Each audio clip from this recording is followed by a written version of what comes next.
बनवणार आहोत भेंडी. तर अशी भेंडी ना धुवून घ्यायची, चिरून घ्यायची, पुसून घ्यायची, चिरून घ्यायची. तर अशी तेल टाकून अशी आत्ताच भाजून घेतली आहे, काढून ठेवली एका प्लेट ह्याच्यामध्ये थाळीमध्ये. आणि लसूण कढीपत्ता मिरच्याची फोडणी देणार आहे. तर कढई धुवून घेतली, मध्ये तेल सोडायचं आपण, 1-1.5 पळी असं तेल सोडायचं. इकडं मी कालवण केलेलं आहे, असं मटकीची डाळ भिजत घातलेली आणि त्याचं कालवण केलं. बटाटा टाकून कांदा टमाट्याची फोडणी, चटणी टाकून शेंगदाण्याचं कूट टाकून कालवण केलं. ते शिजले बंद करायचं, तेल टाकायचं, तेल टाकून द्यायचं, थोडीशी मोहरी जिरा टाकायची, जिरा कढीपत्ता लसूण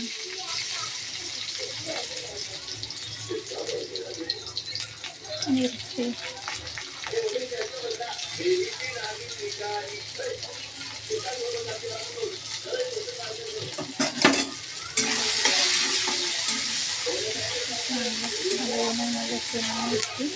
भाजून घ्यायची तेलात. अशी भाजून घेतली ना आपण,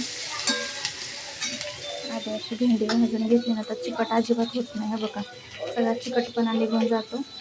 आणि आत्ता भाजत तर शिजलेले असते, त्यामुळे फोडणीला दिली की झालं. जरा 5 मिनटं हलवायचं, मग तयार असते भेंडी. जास्त न करूयात, थोडीशी हळद टाकूयात.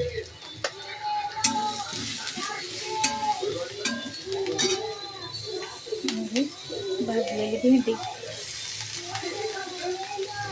अशा प्रकारे अजिबात चिकट होत नाही. चिकट होते ना, चिकट नाही व्हायला अजिबात.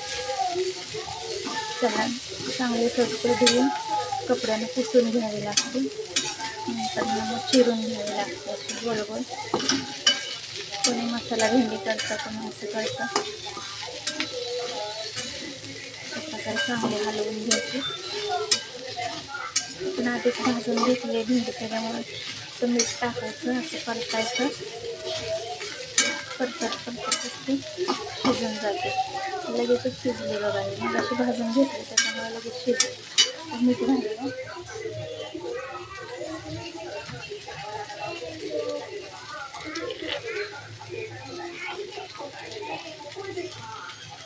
मीठ घालायचं, चवीनुसार परतून घ्यायचं. आणि ह्याच्यावर सुकं खोबरं घालायचं.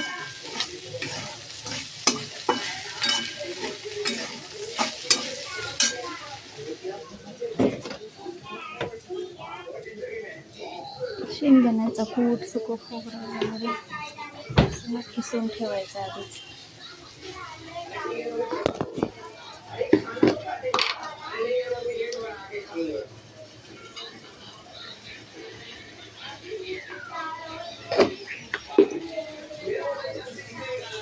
बघा, अशा प्रकारे सुकं खोबरं पण घालायचं आहे खिसलेलं.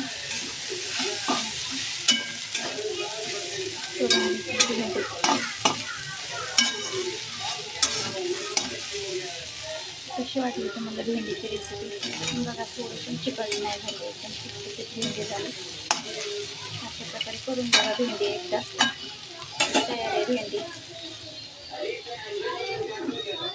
ते कालवण, बटाटा आणि मुगाची मटकीची डाळ भिजत घालून कालवण केलेलं. त्यात भेंडी आहे, कुकरमध्ये भात आहे, खिचडीचं भात आहे, ह्याच्यात डाळ आहे. आणि बोंबील बटाट्याचं कालवण करून ठेवलं. ते भाकरी सोडून राहिलं का चालायचं.